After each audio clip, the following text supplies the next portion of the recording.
Assalamualaikum students, how are you? I hope you all will be fine. जो chapter आप पढ़ रहे थे वो था वायरसेस, बैक्टीरिया एंड साइनोबैक्टीरिया.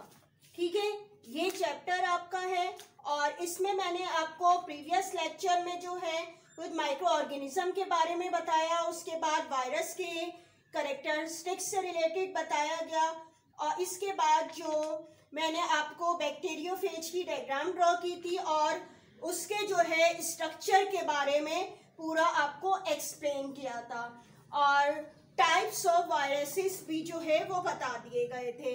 आज जो आपका टॉपिक है वो है वायरसेस लिविंग और नॉन लिविंग. ठीक है, वायरसेस लिविंग और non living. Everyone open the book page number 76. ठीक है, अब इसमें जो बताया गया है कि virus are considered as living organism because of the following characteristic. ठीक है, अब यहाँ पे पहले जो है लिविंग ऑर्गेनिज्म में क्यों रखा जाता है ये बताएं, फिर नॉन लिविंग. यानी कि आपको पता है कि वायरस जो होते हैं as a border line of living और नॉन लिविंग. यानी कि वायरस एक ऐसा ऑर्गेनिज्म है जिसमें लिविंग और नॉन लिविंग दोनों के कैरेक्टरिस्टिक्स मौजूद होते हैं और इसमें सबसे पहले जो है ये बताया गया है कि इसको हम जो है लिविंग ऑर्गेनिज्म में क्यों रखते हैं. ठीक है, सबसे पहले जो बताया गया है यानी कि as a living organism explain होगा कि इसे लिविंग ऑर्गेनिज्म में क्यों रखा जाता है.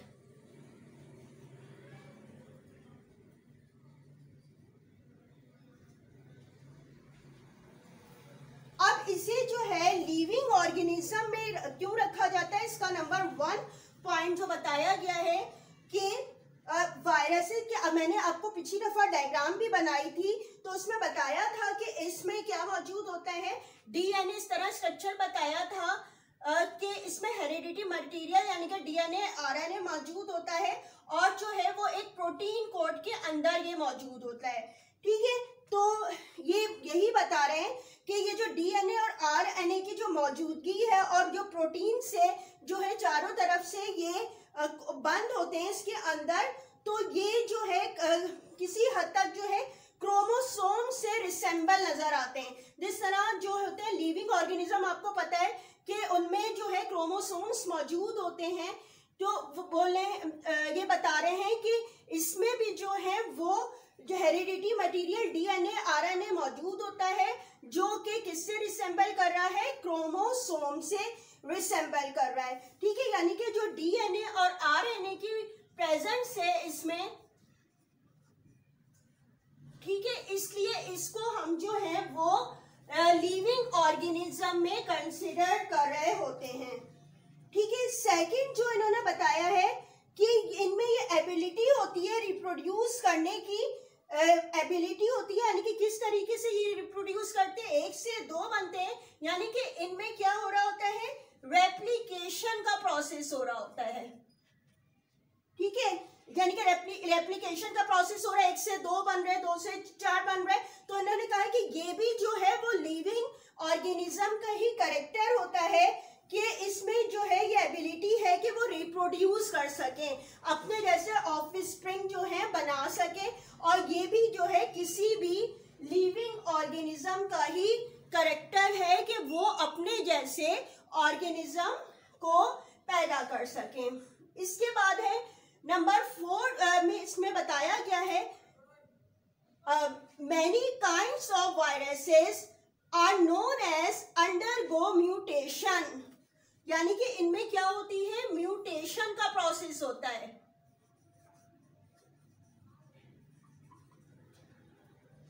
अब ये म्यूटेशन क्या होती है, यानी कि यही चीज कि इनके जो डीएनए और आरएनए के मॉलिक्यूल्स हैं इनकी केमिकल कंपोजिशन में चेंजेस होती है. यानी कि डीएनए और आरएनए का जो स्ट्रक्चर है इनके केमिकल जो कंपोजिशन है वो चेंज होती रहती है और ये जो है ये क्या कहलाता है, ये म्यूटेशन का प्रोसेस कहलाता है. और ये भी जाहिर सी बात है लिविंग जो है ऑर्गेनिज्म का ही कैरेक्टर है. इसके बाद है कि वायरसेस शो जेनेटिक रिकॉम्बिनेशन।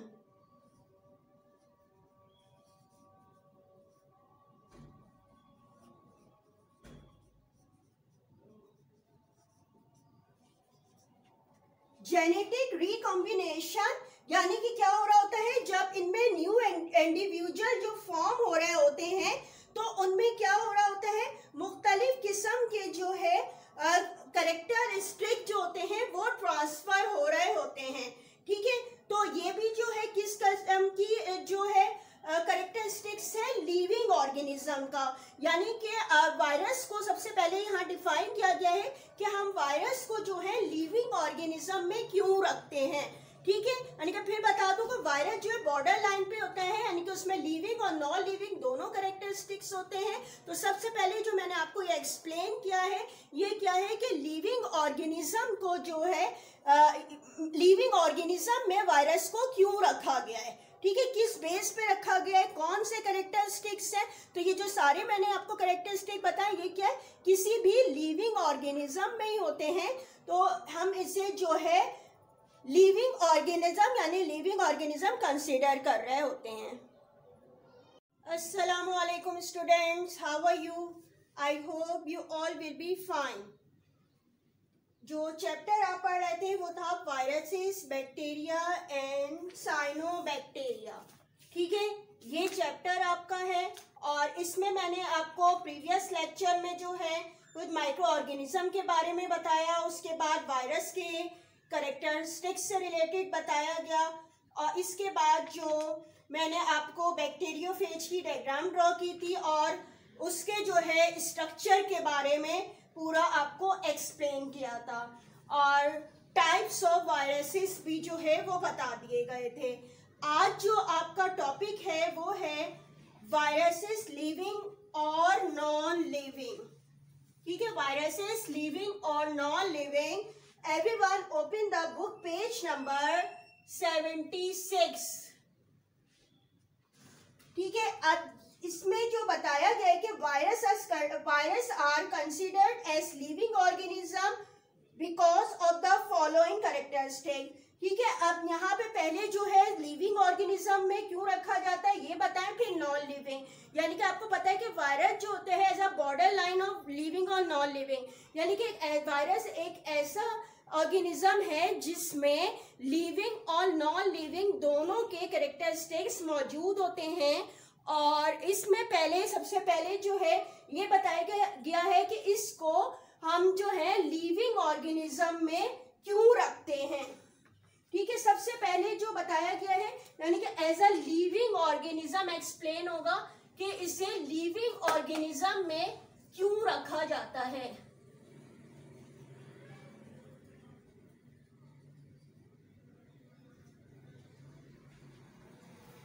अब इसे जो है लिविंग ऑर्गेनिज्म में क्यों रखा जाता है, इसका नंबर 1 पॉइंट जो बताया गया है कि वायरसेस के, मैंने आपको पिछली दफा डायग्राम भी बनाई थी तो उसमें बताया था कि इसमें क्या मौजूद होता है, डीएनए इस तरह स्ट्रक्चर बताया था कि इसमें हेरिडिटी मटेरियल यानी कि डीएनए आरएनए मौजूद होता है और जो है वो एक प्रोटीन कोड के अंदर ये मौजूद होता है। ठीक है, तो ये यही बता रहे हैं कि ये जो डीएनए और आरएनए की जो मौजूदगी है और जो प्रोटीन से जो है चारों तरफ से ये बंद होते हैं इसके अंदर, तो ये जो है किसी हद तक जो है क्रोमोसोम से रिसेंबल नजर आते हैं। जिस तरह जो होते हैं लिविंग ऑर्गेनिज्म, आपको पता है कि उनमें जो है क्रोमोसोम्स मौजूद होते हैं, तो बोले ये बता रहे हैं कि इसमें भी जो है वो जो हेरिडिटी मटेरियल डीएनए आरएनए मौजूद होता है जो कि किससे रिसेंबल कर रहा है, क्रोमोसोम से रिसेंबल कर रहा है। ठीक है, यानी कि जो डीएनए और आरएनए की प्रेजेंस है इसमें, ठीक है, इसलिए इसको हम जो है वो लिविंग ऑर्गेनिज्म में कंसिडर कर रहे होते हैं। ठीक है, सेकंड जो इन्होंने बताया है कि इनमें ये एबिलिटी होती है रिप्रोड्यूस करने की, एबिलिटी होती है, यानी कि किस तरीके से ये रिप्रोड्यूस करते हैं, 1 से 2 बनते हैं, यानी कि इनमें क्या हो रहा होता है, रेप्लिकेशन का प्रोसेस हो रहा होता है। ठीक है, यानी कि रेप्लिकेशन का प्रोसेस हो रहा है, 1 से 2 बन रहे, 2 से 4 बन रहे। तो इन्होंने कहा कि ये भी जो है वो लिविंग ऑर्गेनिज्म का ही कैरेक्टर होता है कि इसमें जो है ये एबिलिटी है कि वो रिप्रोड्यूस कर सके, अपने जैसे ऑफस्प्रिंग जो है बना सके। और ये भी जो है किसी भी लिविंग ऑर्गेनिज्म का ही कैरेक्टर है कि वो अपने जैसे ऑर्गेनिज्म को पैदा कर सके। इसके बाद है नंबर 4 में इसमें बताया गया है many kinds of viruses are known as undergo mutation, यानी कि इनमें क्या होती है, म्यूटेशन का प्रोसेस होता है।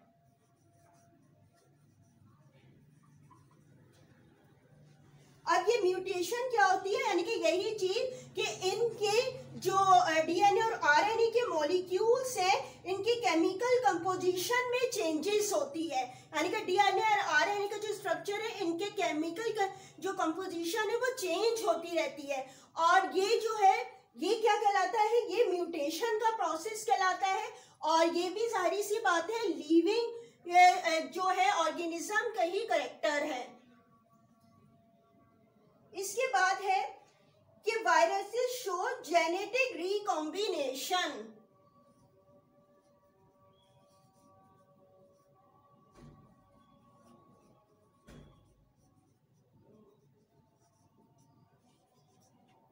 जेनेटिक रिकॉम्बिनेशन यानी कि क्या हो रहा होता है, जब इनमें न्यू इंडिविजुअल जो फॉर्म हो रहे होते हैं तो उनमें क्या हो रहा होता है, मुख्तलिफ किस्म के जो है कैरेक्टरिस्टिक जो होते हैं वो ट्रांसफर हो रहे होते हैं। ठीक है, तो ये भी जो है किस किस्म की जो है कैरेक्टरिस्टिक्स है, लिविंग ऑर्गेनिज्म का। यानी कि वायरस को सबसे पहले यहाँ डिफाइन किया गया है कि हम वायरस को जो है लिविंग ऑर्गेनिज्म में क्यों रखते हैं। ठीक है, यानी कि फिर बता दूं कि वायरस जो है बॉर्डर लाइन पे होता है, यानी कि उसमें लिविंग और नॉन लिविंग दोनों कैरेक्टरिस्टिक्स होते हैं। तो सबसे पहले जो मैंने आपको ये एक्सप्लेन किया है, ये क्या है कि लिविंग ऑर्गेनिज्म को जो है लिविंग ऑर्गेनिज्म में वायरस को क्यों रखा गया है। ठीक है, किस बेस पे रखा गया है, कौन से कैरेक्टरिस्टिक्स हैं। तो ये जो सारे मैंने आपको कैरेक्टरिस्टिक बताए, ये क्या है, किसी भी लिविंग ऑर्गेनिज्म में ही होते हैं। तो हम इसे जो है लिविंग ऑर्गेनिज्म यानी लिविंग ऑर्गेनिज्म कंसीडर कर रहे होते हैं। अब आते हैं इसके नॉन लिविंग कैरेक्टर्स पर।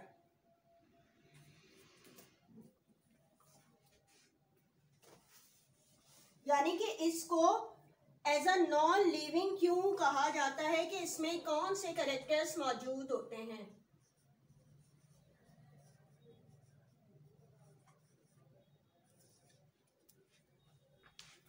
सबसे फर्स्ट जो है वो क्या है कि इसमें नॉन सेलुलर स्ट्रक्चर होता है। इसका कैसा स्ट्रक्चर होता है, नॉन सेलुलर।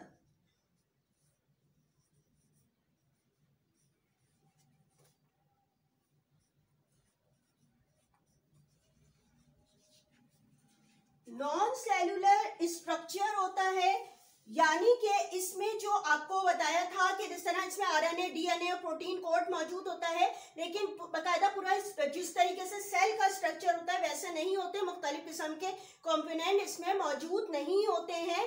तो हम इसको क्या कहते हैं कि अगर जो लिविंग थिंग होता है तो उसमें सेलुलर स्ट्रक्चर होता है, तो इसलिए इसे कंसिडर करते हैं कि ये नॉन लिविंग है। इसके बाद इसमें जो है अंडरगो क्रिस्टलाइजेशन।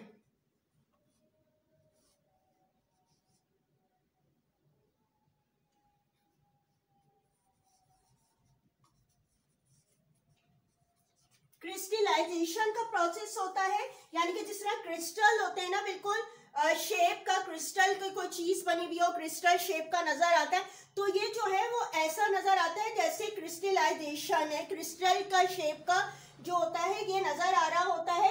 तो इसलिए इसको जो है कंसिडर करते हैं कि ये जो है नॉन लिविंग। जैसे क्रिस्टल का शेप होता है ना, जैसे आप खाते हैं सॉल्ट खाते हैं, शुगर खाते हैं, तो उसका एक अगर आप पार्ट देखें तो उसका क्रिस्टल शेप का, तो ये तकरीबन बता रहे हैं कि क्रिस्टल शेप का जो नजर आ रहा होता है, तो इसे जो है हम नॉन लिविंग में कंसिडर करते हैं। और इसके अलावा थर्ड और इसका जो मेन कैरेक्टर जो उसे नॉन लिविंग में ले जाता है, ये क्या होता है, completely inactive outside the host cell. यानी कि क्या होते हैं, इनएक्टिव आउटसाइड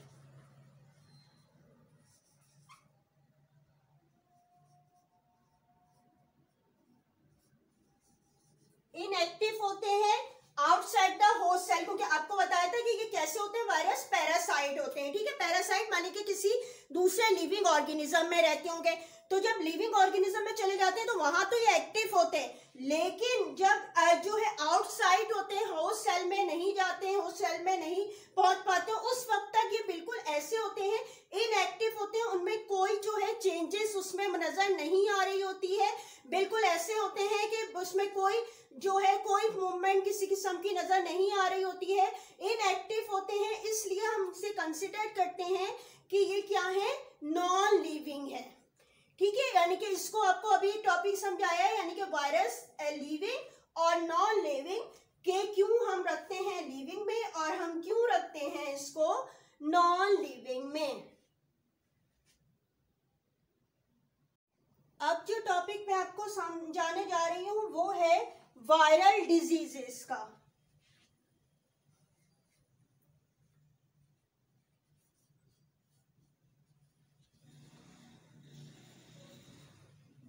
ठीक है, ये जो वायरस होता है ये मुख्तलिफ यानी कि प्लांट्स में भी और एनिमल में भी डिजीज कॉज करता है।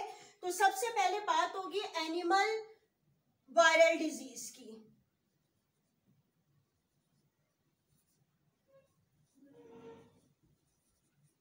यानी कि एनिमल्स में कौन कौन सी डिजीज कॉज करते हैं वायरसेस। तो सबसे ज्यादा जो डिजीज कॉज होती है वो कहा जाता है उसको पोलियोमाइलिट्स।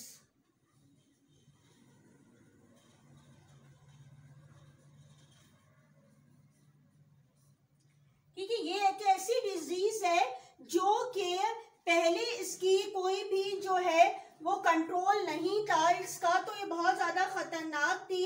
लेकिन अब जो है तरक्की याफ्ता जो कंट्रीज हैं वहां पे वैक्सीन इसकी डिस्कवर हो चुकी है, जिससे कि जो है ट्रीटमेंट हो रही है। लेकिन ऐसे कंट्रीज जो कि ज्यादा तरक्की याफ्ता नहीं है, जिन्होंने इस वैक्सीन को अभी नहीं बनाया है और नहीं इससे इलाज करें, तो वहां पे ये अभी भी बहुत ज्यादा खतरनाक है। ठीक है, इससे जो होता है मतलब वो जो पेशेंट होता है वो चलने फिरने से जो है वो माजूर हो जाता है अगर ये पोलियोमाइलिट्स की बीमारी हो जाए। इसके अलावा जो दूसरी जो डिजीज है उसको कहा जाता है कोल्ड।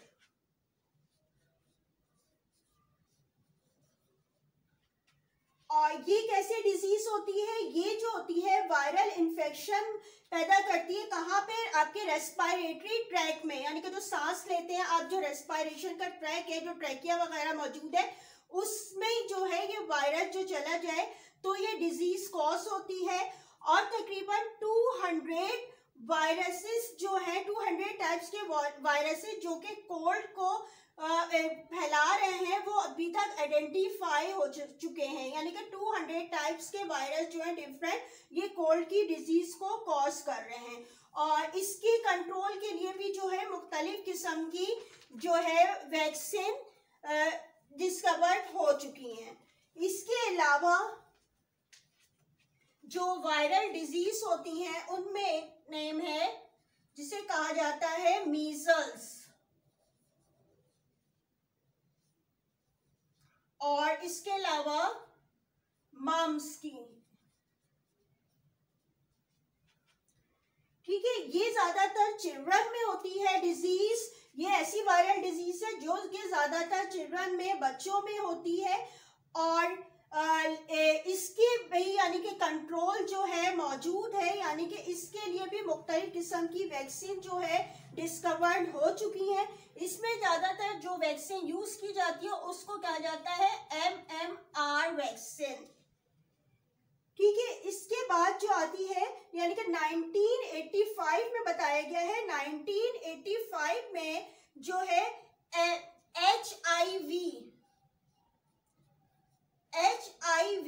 यानी कि ह्यूमन इम्यूनी वायरस जो है डिस्कवर्ड हुआ था, और इससे जो है acquired immune deficiency syndrome disease जो है ये जो है वो कॉज करते थे। यानी कि ये जो वायरस थे वो कौन सी डिजीज कॉज करते थे? एड्स की, ठीक है, एक्वायर्ड इम्यूनी डेफिशिएंसी सिंड्रोम्स, यानी कि एड्स की डिजीज कॉज करते थे ये वायरसेस, जो कि 1985 में डिस्कवर्ड हुए, और इसकी जो है अभी तक कोई वैक्सीन या मेडिसिन जो है वो अभी तक नहीं बनी है। इसके अलावा एक और डिजीज है जो कि वायरल डिजीज कहलाती है, जिसको कहा जाता है रेबीज की।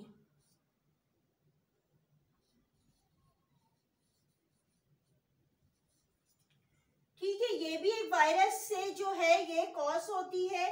इसके अलावा जो वायरल डिजीज होती है वो कहलाती हैं जैसे फ्लू की। ठीक है, ये फ्लू की जो डिजीज है ये भी जो है वायरल डिजीज है, जो कि इन्फ्लुएंजा वायरस से होती है। ठीक है, ये जो सारी डिजीज बताई गई है ये वायरल डिजीज है, और ये जो होती है ये किस वजह से होती हैं इसके बारे में ये बताया गया है। यानी कि फैलती किस तरह से, स्प्रेड कैसे होती है, एक से पेशेंट से या एक से दूसरे में किस तरह लगती हैं। तो ये बताया गया है कि ये ज्यादातर तो होती हैं रेस्पिरेटरी ट्रैक में होती हैं। ठीक है, सांस की जो नाली होती है आपकी रेस्पिरेटरी ट्रैक में होती है, और रेस्पिरेटरी ट्रैक में जब ये वायरस चले जाते हैं तो वहां पर जो है मुख्तलिफ किस्म के ड्रॉपलेट्स बन जाते हैं। ठीक है, और ये जो होते हैं ड्रॉपलेट हवा के जरिए जो है यानी कि पेशेंट से हेल्दी पर्सन तक चले जाते हैं। किस तरह? जैसे वो अगर खांसेगा जो पेशेंट है या फिर छींकेगा तो क्या होगा कि वो जो ड्रॉपलेट्स उसके रेस्पिरेटरी ट्रैक में बन गए थे वो जो है हवा के जरिए हेल्दी पर्सन तक चले जाएंगे और फिर उसमें दाखिल हो जाते हैं। या फिर ऐसा भी होता है, ये किस वजह से स्प्रेड हो रही होती है, फैल रही होती है, ये जो होते हैं जो कंटामिनेटेड वाटर है, आप साफ पानी अगर नहीं है या आपकी फूड साफ नहीं है वो आप खा लेते हैं तो उनमें अगर वायरस मौजूद है तो इससे भी ये डिजीज हो जाती है। या फिर ये क्या होता है, ब्लड के जरिए भी एक से दूसरे में अगर किसी में हो मौजूद तो ट्रांसफर से भी ये फैलती है। और इसके अलावा दूसरे किस्म के ब्लड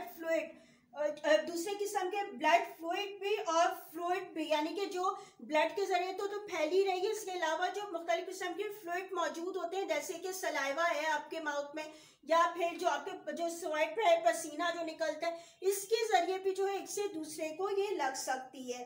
ठीक है, इसके जो होता है इसका कंट्रोल क्या होता है कि हम वायरल डिजीज से कैसे बच सकते हैं और हमें जो है ये डिजीज ना हो। तो इसके लिए क्या होता है कि हम जो है साफ सुथरे रहें, सफाई का ख्याल रखें, ठीक है, हाइजीन के असूलों पर अमल करें, और मुख्तलिफ किस्म की अगर ये डिजीज हो भी जाती है तो जिनकी वैक्सीन मौजूद है और उनसे जो है इसको कंट्रोल किया जाए। सबसे ज़्यादा यही है कि पहले जो होता है कि आप जो है सफाई का ख्याल रखें, यानी कि जो आप खा रहे हैं पी रहे हैं उससे भी, और अगर किसी को कोई डिजीज हो भी जाती है तो उससे जो है उससे किस तरह बचा जाए ये ख्याल रखें। क्योंकि आप देखते हैं आजकल भी जो बहुत ज़्यादा वायरल डिजीज जो हुई हुई है, जी हाँ, उसका नेम आपके जहन में आ गया होगा जिसे कोरोना वायरस कहा गया है। ये भी क्या है, वायरस से ही हो रही है, और इसके भी आपको पता है कंट्रोल के लिए यही कहा जा रहा है कि आप जो है वो कि आपने जो है अब सांस की नाली में रेस्पिरेटरी ट्रैक के जरिए फैल रही होती है तो उसको कवर करके रखें अपनी नोज को, माउथ को, कि वो जो है आपके अंदर ना पहुंच सके। और जो है एक दूसरे से अगर किसी को हो भी रही है ये डिजीज तो उससे जो है वो आप जो है वो फासले पे रहें ताकि जो है आप तक ना पहुंच सके। आप हैंड शेक वगैरह ना करें उसके साथ, एक साथ जो है साथ में ना बैठे उठे तो वो आपको ये जो है डिजीज से बच सकते हैं। तो बिल्कुल यही चीज यहाँ बताई गई है कि आप जो है वो सफाई का ख्याल रखें और और खाने पीने में सफाई का ख्याल रखें, और जो है इस तरीके से, और जो है मुख्तलिफ इसके अगर आपको डिजीज हो भी जाती है तो फौरी तौर पर इसकी ट्रीटमेंट करवाएं, और अगर वैक्सीन वगैरह मौजूद है अगर कोई, तो उससे आप जो है इस बीमारी से बच सकते हैं। अच्छा, अब आते हैं एनिमल डिजीज के बाद, यानी कि वायरस एनिमल्स में तो डिजीज कॉज करता ही है, वो प्लांट में भी डिजीज कॉज करता है। तो अब ये कौन सी डिजीज कॉज करता है ये देखते हैं, प्लांट डिजीजेस।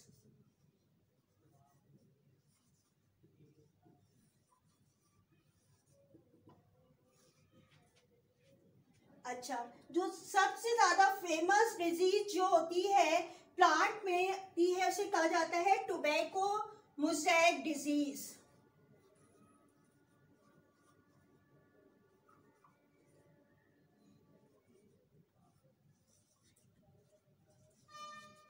ठीक है, क्या कहलाती है, टोबैको मोज़ेक डिजीज, यानी कि ये टोबैको के प्लांट, तंबाकू का जो प्लांट होता है उसकी लीफ पर ये हो जाती है, और जो प्लांट के जो लीफ होती है उन पे लाइट ग्रीन और येलो रंग के जो होते हैं, येलो कलर के पैचेसिस जो होते हैं वो नजर आते हैं। ठीक है, यानी कि जो टोबैको मोज़ेक डिजीज होती है ये कहाँ होती है, टोबैको प्लांट पे होती है, और प्लांट में लाइए लीफ मौजूद है, लीफ पर जो है लाइट कलर के जैसे कि मुख्तलिफ पैचेसिस बन जाते हैं जो कि ग्रीन कलर के, जो लाइट ग्रीन कलर के और येलो कलर के होते हैं, ये नजर आने लगते हैं, यानी निशानात नजर आने लगते हैं, तो पता चल जाता है कि इस प्लांट को ये डिजीज हो गई है।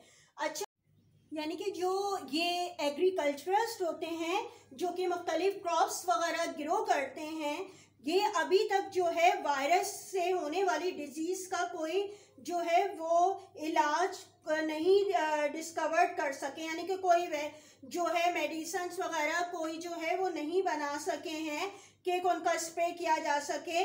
और क्योंकि इनकी ज़्यादातर जो होती है कोशिश ये होती है कि अगर ये बीमारी किसी प्लांट्स में हो भी जाए तो वो बस ये चाहते हैं कि किसी तरह कम हो जाए, और जो है या फिर इनकी जो है ट्रांसफ़र पर जो है काबू पा लिया जाए, यानी कि एक से दूसरे को जिस तरह लग रही हो उस पर कंट्रोल कर लें, और या फिर ये करते हैं कि नेचुरली जो है इनमें रेजिस्टेंस पावर मौजूद हो कि ये जो है खुद इन जो है बीमारी का मुकाबला कर सके, यानी कि वो इस तरीके से ग्रोथ कर रहे हैं कि उनमें जो है रेजिस्टेंट पावर खुद मौजूद हो प्लांट में, कि वो अगर वायरस लग भी जाए तो वो कंट्रोल हो जाए।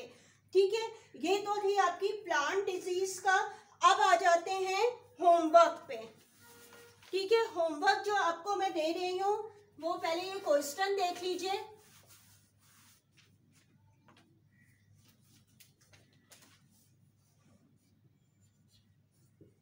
क्वेश्चन नंबर जो 4 तक मैं आपको पहले करवा चुकी थी, क्वेश्चन नंबर 5 है ये।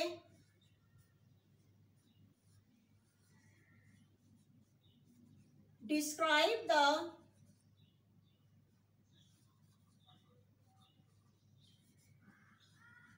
characteristics of viruses as living and non-living।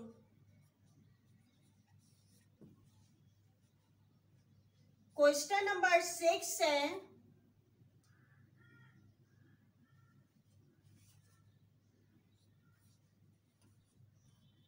describe the animal and plant diseases caused by viruses। ठीक है, क्वेश्चन ये आपका है describe the animal and plant diseases caused by viruses, और 5 क्वेश्चन है describe the characteristics of viruses as living and non living. जो आपका आज का लेक्चर भी था इसी से रिलेटेड, और उसी से रिलेटेड जो है वो ये क्वेश्चन आंसर हैं। ठीक है, इसके आंसर्स जो हैं वो अभी मैं आपको बुक पे टेक करवा रही हूँ। अच्छा, 9th क्लास, आप अपनी बुक का टेक्स्ट बुक का पेज नंबर है आपका 76। ठीक है, इस पे आप पहले जो है आंसर नंबर 5 को टिक कर लीजिए, जो था characteristics of virus as living and non living. ये हेडिंग आपकी है। ठीक है, इसमें थोड़ा सा चेंज कर लीजिएगा, हेडिंग बना लीजिएगा characteristics of viruses as living और नॉन लिविंग। ये आपकी जो है वो सेंटर हेडिंग होगी। ठीक है, आपने पहले ये सेंटर हेडिंग डाल देनी है। इसके बाद जो है आपने यहाँ पे लिखना है viruses are considered as on a broader line of living and non-living organism। ठीक है, virus are considered as on a border line of living and non living organism. ठीक है, लिखने के बाद आपने क्या करना है, पहले एस लिविंग की हेडिंग डलेगी। ठीक है, एस लिविंग की हेडिंग डालने के बाद आपने क्या करना है, एस लिविंग की हेडिंग डाल दीजिएगा और फिर ये वाला आपने पैराग्राफ लिखना है। पैराग्राफ क्या, एक लाइन है, ये आपने पहले लिखनी है और इसके बाद आपने ये पूरे 4 पॉइंट लिख लेना है पूरा कंप्लीट। इसके बाद आपने एस नॉन लिविंग की हेडिंग डालेंगे और फिर यहाँ से आपने लिखना है, ठीक है, हाउएवर से लेके आपने होस्ट सेल तक। ठीक है, दोबारा देख लीजिए। सबसे पहले आपकी सेंटर हेडिंग डालेगी characteristics of viruses as living and और नॉन लिविंग। ये आपने हेडिंग चेंज करनी है खुद। फिर ये जो लाइन मैंने बताई वो, इसके बाद एस लिविंग करके ये वाली लाइन लिखेंगे और फिर 4 पॉइंट, फिर एस नॉन लिविंग करके ये लाइन और फिर ये 3 पॉइंट। ठीक है, ये हो गया आपका जो है वो कौन सा हो गया, आंसर नंबर 5। अब आंसर नंबर 6 देख लें। अच्छा, आंसर नंबर 6 में देखिएगा आपने, ये वाला आपका आंसर है। ठीक है, describe the animal in plant disease caused by viruses. ठीक है, अब इसके बाद जो है सबसे पहले आपने प्लांट और एनिमल धारी दोनों की अलग अलग लिखनी है। पहले एनिमल वायरल डिजीज की हेडिंग डलेगी सेंटर, फिर ये पूरा आप यहाँ से कॉपी कर लीजिएगा। ठीक है, नंबर 1 पॉइंट, फिर इसका कॉज, फिर कंट्रोल, फिर कोल्ड, फिर कॉज कंट्रोल। इसके बाद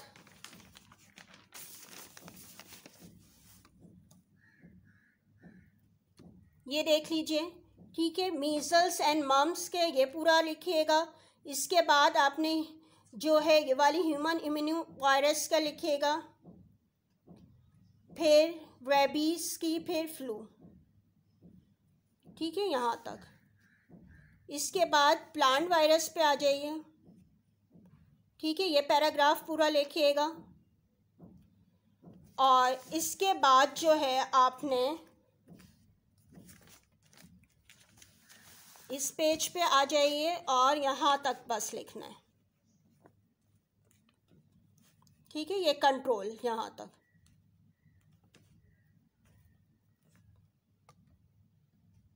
ठीक है, ये आपका जो है वो अभी जो आपको बताया ना वायरल डिजीज वाला का, प्लांट का और एनिमल का, ये क्वेश्चन नंबर 6 का आंसर जो है वो कंप्लीट हो जाएगा। ठीक है, यहाँ तक आपको समझा दिया। इसके बाद हर ये रिमेनिंग चैप्टर जो होगा वो आपको जारी बात है नेक्स्ट क्लास में एक्सप्लेन होगा। थैंक यू एंड अल्लाह हाफिज़।